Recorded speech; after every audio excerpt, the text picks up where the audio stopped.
Hello, happy Friday, day 31, guys. And, oh no, day 32, actually. Yeah, day 32. And it's a pretty pensive day today. With lockdown and living in a city without, well, I moved here 2 years ago, and then 1 year into moving to a new city, COVID happened. So most of my friends don't live in this city. So yeah, I just kind of reached out to a couple of them and just had a phone call, and it was really nice. And it's not something that I've done in the last 2 years. Just called up a random friend and had a chat just to see, how they're doing, and also it's very useful to talk about questions coming up in life for you right now with your friends who grew up together. You all have a very similar background, probably went to the same school. So seeing what they're going through and their perspective on their own lives, such as, where do you think you're going to be in 2 years, 3 years' time? Are you happy with your work? What's getting you down? What's making you feel positive? All those things are very interesting to hear.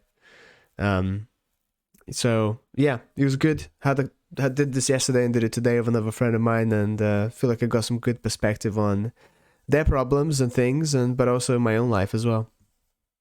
So that's been pretty good. Work has been very busy, and it's very tiring, and I'm just glad it's the weekend. But I will not complain about work anymore because it doesn't deserve my breath to complain about something like that. So as you know, what I'm doing here is I'm just working an extra 1 minute a day, and I began by doing just half an hour a day of productive, focused work. Haven't defined that too rigidly because I think it's good to have some flexibility as to what I'm supposed to be using this time for. So today I even thought whether to consider this phone call with my friend to count as productive time. I think there's a good argument to say that yes, because we do this so little nowadays, and it's something that is just so unquestionably good for us and for our well-being that it's something that we should make time for more frequently. But alas, I decided to read a book anyway because reading is sort of a enjoyable, passive, easy to do activity, which is good for a Friday. So I'm reading a book called Atomic Habits by James Clear. It's a book that I've read before, and I remember being quite good, and it seemed in line with what I'm trying to do here, right? Because the issue is a lot of these days, especially recently, I've not really known how to spend this productive time. I don't know why I put quotations, it is productive. So what I want to do is go through his book again, because I remember that he gave some advice on like how to structure your habits and how to set up a good system around it and so on. So I just want to have a reread through that and set up some systems around to start developing some positive habits aside from the one that I'm doing now. Very keen to start incorporating meditation as part of this. It's something that has been very beneficial to me, and I used to do it a lot every single day for a few years. But it's not something that I've engaged in as a daily habit for the last 2 years at least. But nevertheless, I feel like I got a lot out of it, and I still think it's one of the best things that someone can do to get control of their mind in a way. It's just such a good thing to do. I could go on for a long time about the benefits of meditation, what it's done for me. But I'm keen to start incorporating some of that in because I'm still finding it that I'm doing this focus time, but I've missed one day on the 8th of April. And I'm doing this video very late at night, and I'm doing the focus session around 9 p.m. So I need to change that because when this time it gets up to 2 hours, it's going to be a lot harder to do that. Granted, there is that 60 days away, but the whole point of this exercise is so that change kind of comes organically over time. So I just got to make sure that I do it and I don't just coast thinking I can just plug in an hour at the end of the day. I just wanted to read some quotes from the book, which I started, and already there's some good bits of wisdom here that I think it's worth sharing. So I'll just read this out. Habits are the compound interest of self-improvement, as much as I hate that word.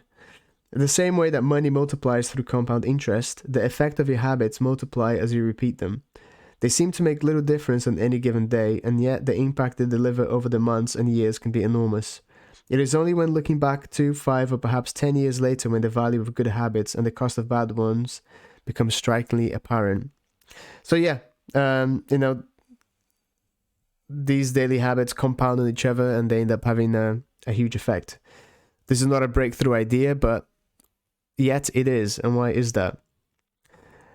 It's a difficult concept to appreciate in daily life because we often dismiss small changes because they don't seem to matter very much in the moment. If you save a little money now, you're still not a millionaire. If you go to the gym 3 days in a row, you're still out of shape, and so on and so forth. The slow pace of transformation makes it easy to let a bad habit slide also. If you procrastinate on your project until tomorrow, there will usually be time to finish it later. A single decision is easy to dismiss. But when we repeat 1% errors day after day by replicating poor decisions, duplicating tiny mistakes, and rationalizing little excuses, small choices compound into toxic results.